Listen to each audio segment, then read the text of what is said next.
Assalamualaikum dear students, welcome to our YouTube channel CED Engineering Academy. Subscribe to our YouTube channel and press the bell icon to receive latest updates about the engineering related videos. तो dear students, यहाँ पर हम आज ये analysis of curve beam के exercise का हम last problem आज डिस्कस करने वाले हैं। इसके लास्ट प्रॉब्लम में हमारे साथ है कि cross section of a ring is T section as shown in figure. The inside diameter of the ring is 15.6 inch. Determine the value of P that will cause the maximum stress of 18 KSI. ये कह रहा है कि हमारे साथ वही maximum value find करो जो इसमें 18 KSI का स्ट्रेस हो, यानी लिमिटिंग। सही है। तो हमारे साथ यहाँ पर एक रिंग है, यहाँ से हमारे साथ कर्व बीम का शेप उन्होंने बनाया है। इसका जो इंटरनल डायमीटर है ना इस रिंग का, तो हाँ वो हमारे साथ 15.6 इंच है। यानी अगर ये डायमीटर हो तो इसका रेडियस क्या होगा, d/2 हो जाएगा, 7.8 आ जाएगा। सही है। और इसका यहाँ पर ए और बी में जो क्रॉस सेक्शन देखते हैं ना, तो उसका क्रॉस सेक्शन जो है वो इस तरह का है, टी सेक्शन है। ये अगर यहाँ पर देखो, इस यहाँ पर टी सेक्शन है। तो अब यहाँ से हम इस सेंटर ऑफ कर्वेचर से इसके सेंट्रोइड तक का डिस्टेंस आर होगा।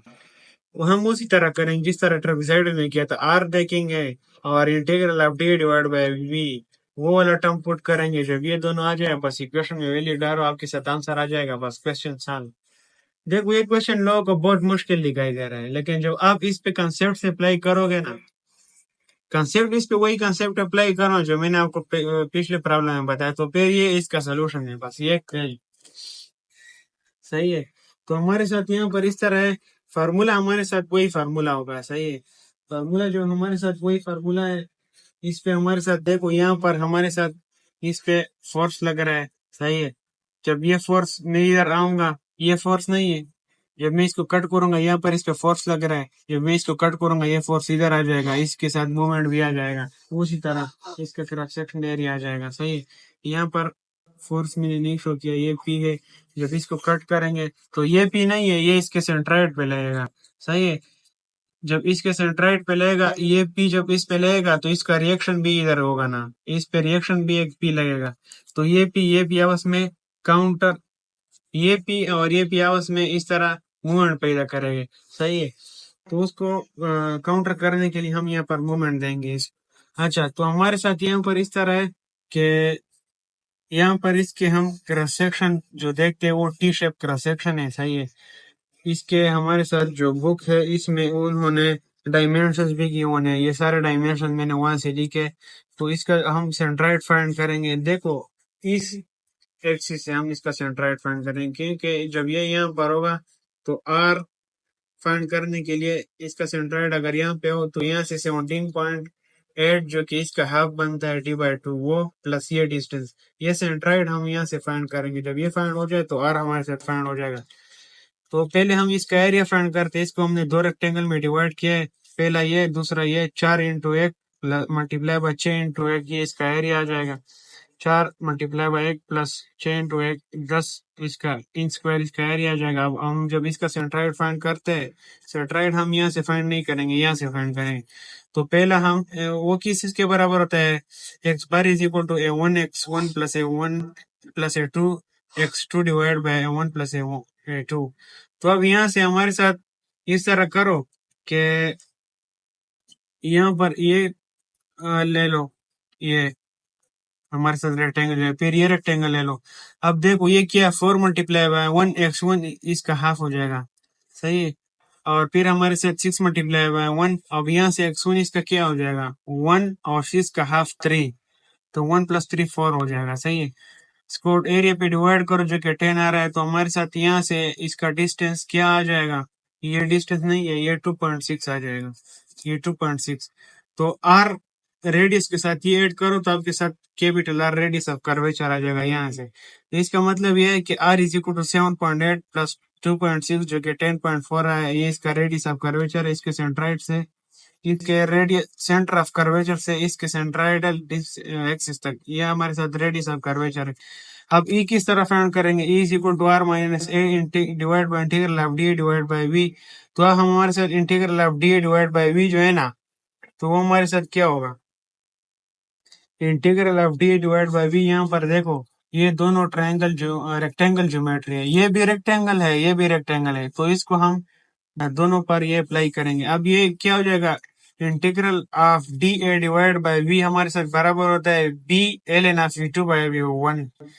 तो यहाँ पर भी हमारे साथ इस केस में क्या है, बेस हम ये वाला कंसीडर करेंगे। देखो ये हमारे साथ वो सेंटर ऑफ कर्वेचर वाला एक चीज है, इससे जो हम इस तरह जाते हैं तो ये हमारे साथ बेस होता है, तो इसका बेस क्या हो जाएगा, 4 बी एल एन ऑफ।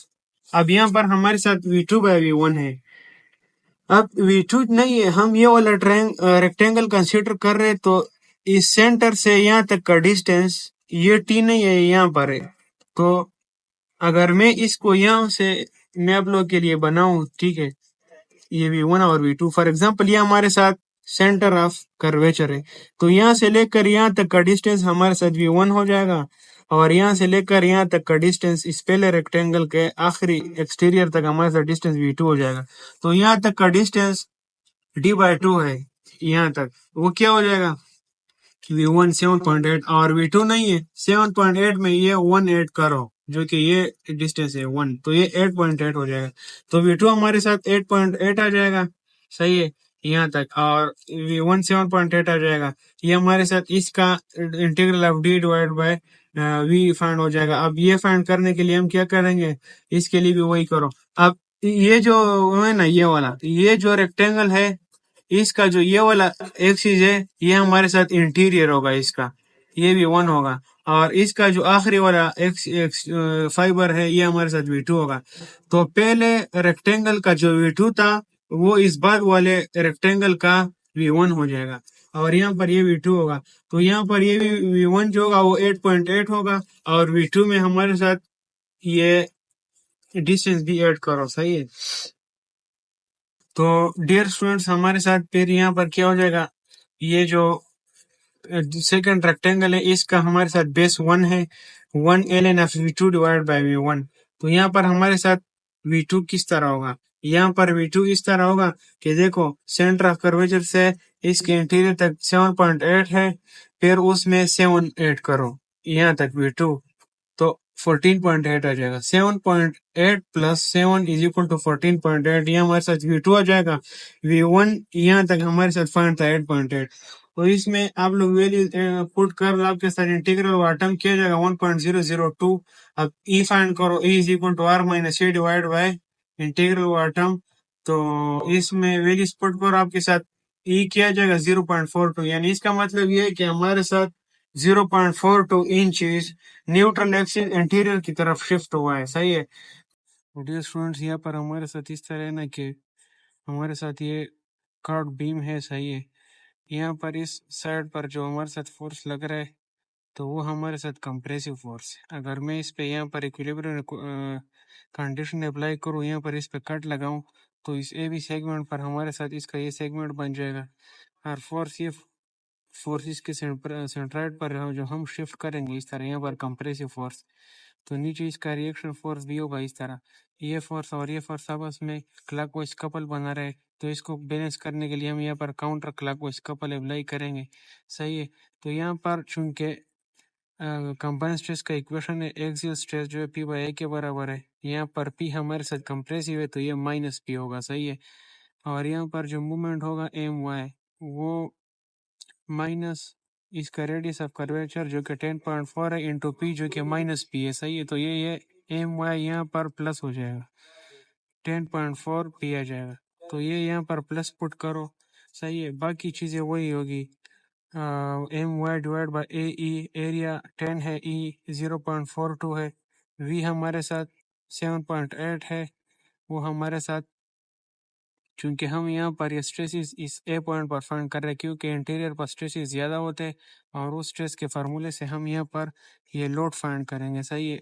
ये ए पॉइंट पर हमारे साथ इंटीरियर पर जो स्ट्रेसेस होते हैं ना तो वो ज़्यादा होते हैं, जब स्ट्रेस ज़्यादा होंगे तो लोड भी ज़्यादा होगा, तो उस इक्वेशन से हम लोड फाइंड करेंगे। यहाँ पर वी हो जाएगा इंटीरियर तक जो स्ट्रेस फाइबर तक डिस्टेंस है वो 7.8 हो जाएगा, तो वी माइनस आर माइनस ई जो कि 0.42 है डिवाइड बाय वी जो कि 7.8 है। तो ये वैल्यू आप कैलकुलेटर के ज़रिए से करो, सही है। ये किस तरह करोगे, देखो इस तरह 18 alpha equal to minus X divided by 10 plus into 10.4। ये इसका मोमेंट आर्म है एक फोर्स और दूसरे फोर्स के बीच में, सही है, यानी मोमेंट आर्म है।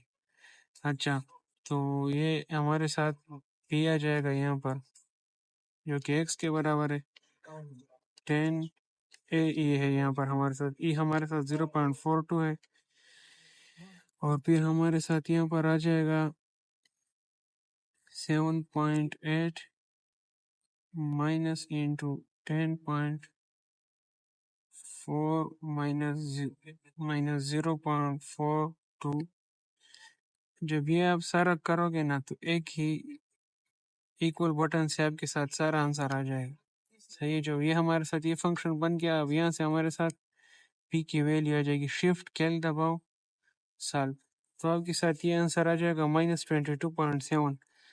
ये कंप्रेसिव फोर्स यहाँ पे लग रहा है। ये देखो बेंडिंग मोमेंट देखो यहाँ पर, अगर मैं यहाँ पर ये क्रॉस सेक्शन आप लोगों के लिए बनाऊं ना, तो एक तो यहाँ पर इस फोर्स की वजह से इस सारे सेक्शन पर हमारे साथ कंप्रेसिव लोड आ रहा है, कंप्रेसिव फोर्सेस स्ट्रेसेस, और फिर यहाँ पर जब बेंडिंग मोमेंट अप्लाई होता है तो ए पॉइंट पर हमारे साथ जो कि इसका हेड है यहाँ पर कंप्रेशन आएगा, यहाँ पर टेंशन हो, तो कंप्रेसिव कंप्रेसिव एक्सिल की वजह से भी कंप्रेसिव, इसके बीच कंप्रेसिव, यहाँ पर कंप्रेसिव लोड भी कंप्रेसिव होगा, सही है। तो ये इसकी वैल्यू या इसको हम 22.7 की, फिर इसके साथ लिख लो कि कंप्रेशन में, सही है। तो ये इसका आंसर है। फिर मिलते हैं नेक्स्ट वीडियो में, तब तक के लिए नहीं, खुदा हाफिज़।